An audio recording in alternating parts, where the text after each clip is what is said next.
based on what you've seen, and you've had a few days to digest, which is my original point, who's the big winner? Who's the big loser? Who did the best? And I'm not just talking about free agency. It can be how they handled Seattle, how they handled the draft. The last, since the Stanley Cup was awarded, what's the team for you that you've been like, I'm really impressed? So I think the teams that didn't spend like crazy are kind of my winners. Toronto Maple Leafs. Let's save that one. We'll get to that. Yeah. But so okay, this actually is a little bit invalidating my point. I liked what New Jersey did. Like, they spent big on Dougie Hamilton, but I love that addition for them. They add Luke Hughes in the draft. Like, I think that's an organization that's going to take a step forward. Now, they've been a long way away the last couple of years from being competitive. So, of course, they're still – I'm not saying they're going to win a Stanley Cup, but, I think this has been a good 2 weeks for the New Jersey Devils. I think it's been a good couple of weeks for the Columbus Blue Jackets. And I'm sure we can get into the Werenski contract a little on the high side, but, what they got back and trading some players away and the way they position themselves moving forward and keeping Werenski for all of his 20s. I think the key distinction everyone on Twitter missed is they literally just bought his best years and didn't buy any crappy years on the end. And so, yes, the contract's high, but they have Cale Makar. Okay, but Cale Makar is younger, and so Colorado was buying more of his restricted free agent years. What the implication there is that his UFA years are worth much more than 9.5. Right. And so I'm not saying I didn't like the Cale Makar contract, but I just think the distinction people miss is literally they just bought his 20s. That's when you want to have players locked up. Yes, it's a little bit high, but they kept another star from leaving their city at a time when I think they have to push back against that narrative and that idea. And to me, they didn't overcommit themselves to the wrong years of his career. If they paid him that till he was 35, I'd be disaster. That's trouble. But I think it's a smart decision for them. So I like them. I actually like what Arizona did, quite honestly.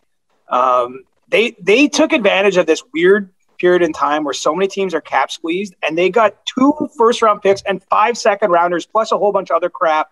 I know they're going to be terrible. 5 second-rounders in the 2022 draft. That's great. Arizona. Sorry, go ahead. Let's face it, the tear-down part of a rebuild is the easy part. I get this because they have to make good decisions with those picks and all that. But, they weaponize their cap space the way, I think any team that's been adrift, that's what you should want your franchise to do, because they still have players they can trade out. And I think they're still going to sign free agents on one-year deals that they're trading at the deadline. They have restocked the cupboards, and they were aggressive at this great moment in time when no one else was doing it. I think it's a good 2 weeks for them. Now they have to make a lot of good decisions, whether this works or not. And let's face it, that organization's had a lot of stops and starts, but I like their offseason. Who didn't I like? Well, anyone that was spending drunken sailorly is likely in for some trouble. So I care to name names? Well, I just got to think through it in my brain. I wonder about Edmonton. I like the Hyman signing. I really do. Even at the number, even at the term, I think it's a smart bet for them. I think that I think in a lot of ways, Zach was underappreciated. I know by not you guys as Leafs fans, but maybe in Toronto in general, he was always the fifth fiddle, right? Because there was all these shiny toys around him. And I think in some ways, maybe that led to him being a little underappreciated for what he does. But I worry about where their defense is at after losing Adam Larson. Their right side now, they have Bouchard, who's very young, Barry and Ceci. I could just see that not going well. And then they didn't upgrade in net. And I know that they were right in on Darcy Kemper up until the end. But look, they had a lot of holes to fill, and that's tough to do in free agency without making mistakes. But, I just wonder, they definitely improved their forward group in my eyes, and that was badly needed. Even Derek Ryan, it's going to be a better top 12, but everything after that, I was like, ooh, this might not age well. I want to support a couple of your points, and then I have a couple questions, because Arizona has 4 firsts over the next 3 drafts, 8 seconds, and 5 thirds. I've never seen 5 picks in the same round on Cap Friendly. I've never seen them have to stack. They have to stack the way it's displayed. It's unbelievable. That's going to go up too, because at the trade deadline they'll dump a few more. Yeah, probably. That's so sure. 100% for sure. They're going to sign guys that can be flipped. They're still going to try to trade Phil Kessel. I think Christian Dvorak might be traded. like anything that isn't nailed down there is in play. It's gone. But you know what? If you've been as lost as they've been, like I think it's the only way to attack it. Like I think, like I'm making some light of it, but this is actually a plan, right? Yeah. This is the start of a plan. And they're bad on purpose. Mm-hmm. Yeah, well, and they got Shane Wright maybe coming. It's like if they get the first overall pick next year and they get Shane Wright and they make good drafting, like we're going to be talking about them totally differently in a year and a half's time, right? Mm-hmm. Like this is how you do it. Like get aggressive, lean into being crappy, and maximize everything you can at a time when the whole league is looking for cap space. Like they did an awesome job on that OEL trade, I think, like from their perspective. I get why Vancouver did it. Like they unloaded most of his contract. Like they're in such a better position today than they were at the start of, the month.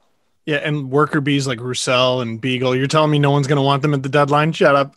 Someone's going to give them picks for that. And all those picks, I mean, they're going to have to support Austin Matthews somehow. Yeah. Your Zach Werenski. Whoa. Yeah. Oh yeah. I think they're preparing. I think, they're going to make a run at him for sure. Yeah. Your Zach Werenski point reminds me so much of Thomas Vanek years ago with Buffalo, because they lost Briere and they lost Drury, and they put their foot down and they said, no, not this one. We're keeping this guy. Except Vanek signed an offer sheet with Edmonton and they had to match it. Oh, that's right. And it was absurd money at the time, and they would have got 4 firsts, and they would have been Edmonton around the 2010s firsts. Ooh. You should do like a trade tree version of that, Steve. Like look at what that would have looked like. What it would have looked. Oh, it would have been like, I got to go back. I think I did it once. I mean. It would have been like Jordan Eberle, Ryan Nugent-Hopkins. Wow. Like it would have been Taylor Hall. It would have been Yakupov, I think. It might have been Yakupov. It would have been unbelievable. I want to know the alternate universe of what could have been for Buffalo if they'd let him walk. Yeah. You got it, buddy. I'm on it. That's great. Chris, any other teams? Sorry, Steve. I just was going to ask if there's any other teams, but keep going with your point if you need to. The last thing I was going to say is Koskinen getting traded is like, it's a done deal, right? Is it? To Buffalo? Like, it just seems like just kiss already. Like it seems like the perfect match. I think that ship has sailed, actually. Really? Yeah, I think the plan is to start the season with Smith and Koskinen as their 2 goalies. Okay, but Buffalo's going to start with Dell and Anderson? Yeah, and something else might shake free, but I think that's – I mean, Dell got a 2-way deal, so he's their 3rd goalie, I think. I mean, I don't know. Anderson Tokarski? I'm not sure. I'm not comfortable saying anything is done, but there was some talk with Edmonton and Buffalo on Koskinen. I think that was all tied, though, if they were going to be able to get Kemper. And they were going to trade Koskinen in a separate trade. But now that didn't happen, it's my understanding Edmonton's just going to roll with Koskinen and Smith to start the year and make adjustments as needed. Do they lose Stalock on waivers when the year starts? Because they have 3 goalies right now. They probably, who knows? You can usually get goalies through if you do it right. Mm-hmm. I think the strategy is to put your 3rd goalie on waivers early in camp before teams have made decisions or allowed their guys to get injured in a preseason game or whatever. Obviously, you're rolling the dice by that, but there's a world he gets through. I mean, Nedeljkovic got through last year, and look like how many teams could have used that claim a little bit more effectively. So I think he could get through, but it all depends on timing. Who else didn't you like? Jog my memory. Who made really obviously? Did you like decisions? Vancouver flipping all of their signings from last offseason, this season? I did because I think it was a realistic way to approach their problem. Like they backed themselves into a corner with a lot of bad decisions. They've delayed the pain here. Like I think they're definitely a better team next season. Doesn't mean they're going to have cap issues again in future years, but if you're talking about GMs that aren't guaranteed to be there long term, I think Jim Benning falls into that category. They left themselves room now to get Quinn Hughes and Elias Pettersson signed. Like I like their offseason from where they were to where they got to. I like it, but they really just delayed the pain. It's like young CJ procrastinating every work as their school assignment, like always perpetually. Like I feel like they're procrastinating the really bad years, but at least it's not going to be next season. It's going to be 3 years from now or whatever. I think there are a couple teams that spent wildly, but there's a team that I've been particularly hard on, and you're wearing their T-shirt. The Preds, like, did you see anything that makes you believe they're going in one direction or the other, or are they a first and out team again? Well, I mean, I think what they did leading up to free agency leads me to believe they're moving into a rebuild, honestly. I mean, trading Ellis, trading Arvidsson, those are key pieces from the year. This was a media giveaway, the 2017 Stanley Cup final, was it, or 2016? Yeah, 16. We were all there. 17. 16 was San Jose. I was at both. I was at. Eat shit, Adam. Can I tell you a story about this T-shirt? Yeah, please. So they gave us this to all the there was a selection of Nashville-related T-shirts they gave to the media during that Cup final, and like obviously in public I don't wear team gear really for any team other than like the Blue Jays or something. And so that summer, I think it was just like a bad laundry day. And so I throw it on one day. It's like middle of the summer, whatever. And I walk out of my apartment and go like 2 blocks and I bump into Frankie Corrado. And Frankie was on Pittsburgh as a black ace, like in that Cup final. Mm-hmm. And so like, it's just like 3 weeks after the Cup final ends and I'm walking around, wearing a T-shirt for the team that he just played in the Cup final. Like, it just was funny. Like, Frankie's a good natured guy, but it's like, that's kind of awkward. And then literally the next time I wore it was like a month later, probably the same situation. And I walk out, no joke, like one more block further from my house, 3 blocks instead of 2. And I walked by PK Subban on the street. Now, I didn't talk to PK. I don't know if he saw it. I don't even know if he would recognize me or know who I am. Or anything, but I'm like, I'm never wearing this T-shirt in public again because every time I do, I'm seeing a member of the Predators or someone who just played them in the Cup final wearing it. So maybe I'll regret wearing it on this podcast. But you never know who's watching. Which, from we hear, is from what we've heard anyway, it's more than we thought. Right. Yeah, did you guys get in trouble? Anyway, no.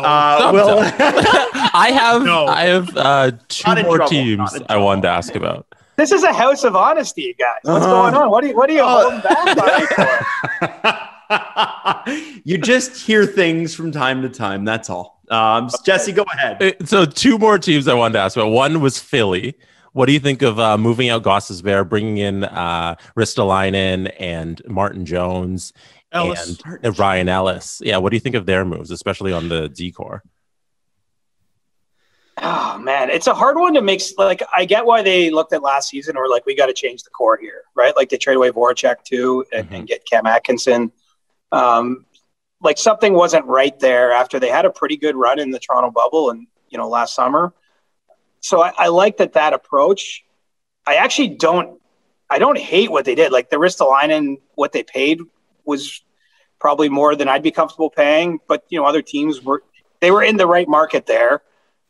I think that they could emerge from this better, but it's kind of a big pile of, I don't know, for me, to be honest. Like, I don't think it's blatantly horrible, but it's also some strange decisions. And I think it highlights maybe some of the challenges of trying to get better in free agency is that you gotta take some big swings at players you're not sure about. And so that's why I do think some of the teams that were in a position not to have to be getting too aggressive right now, as much as that is boring or less interesting, I think that in some ways, you might be in a better off because you're more likely to make a mistake if you're out here, swinging the bat as hard as they were.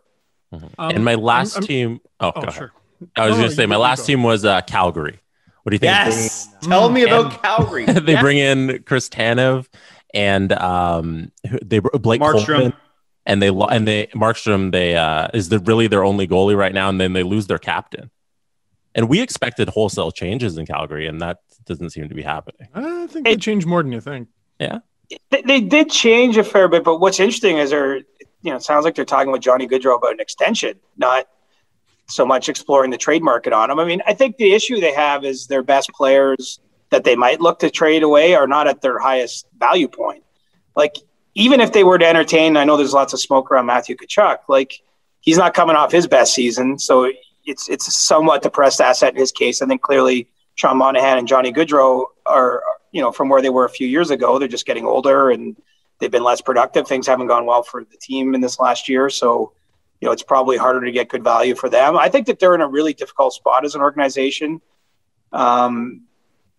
because they haven't fully embraced sort of like a rebuild type of situation. And it's getting there at some point, right? Like I think that's the question for me with Calgary is like, okay, we know you're going to have to rebuild. Like, how long can you delay the inevitable or the pain? But when you're signing, they signed Markstrom, was it 6 years last summer, and then 6 years for Coleman. Like, they're not behaving like a team that's, entertaining a rebuild anytime soon. I could still see them being better. Like, I picked them to win the North Division, which shows you how much you should pay attention to my preseason predictions. But I thought the last couple of years prior to this one, they were the best team in Canada, didn't get enough goaltending. Then they got Markstrom. I was just thinking they're poised to do something. Like, I find that they're very confounding, but I still think they should be decent. And they're in a division, let's call it as it is. Like that Pacific division, I think it's right there for almost anybody. I mean, Vegas with the powerhouse in it, but I think if you're in the Pacific, it makes sense to be really aggressive because you could go on a run and win 2 rounds. I don't think you should feel bad about the Calgary pick because to me that was their standings results versus their roster had the biggest discrepancy. Like they shouldn't have been as bad as they were. And when it comes to the Gaudreau thing, it reminds me of what we said about Line A preseason. Either trade him now or make a commitment to him. Like I've been on the trade Johnny Gaudreau train for a while, but a commitment to him is at very least a decision. Mm-hmm. You know what I mean? Right. But that very trade clause is kicked in. They had the chance, and now I believe that's kicked in now, and so it's going to be a lot harder to trade him. So make a decision. If the decision is extend him, great. At least you've made a choice. Right, and I think what's interesting with him is there's always been this notion that he wanted to get back to the New Jersey, Philly area where he grew up. Is he willing to commit to them? And I don't have that answer. I mean, obviously they're having trade contract discussions, so he's at least willing to entertain his options there and see what the market might be. But I think both sides kind of have to make a commitment or not in this one. Mm-hmm. And I don't know because Johnny's pushed back about that, but it's just been loud enough that there must be somebody saying that, or enough people are saying that there might be some element of truth, and I don't think we can blame them. Just as when players have come back and played in Toronto in their hometown or whatever, like I think it's totally fine when you have that ability in free agency to make a decision for your family that might be different than in the organization's best interest. But I'm just curious to see how that works out because both sides kind of have a decision in my eyes.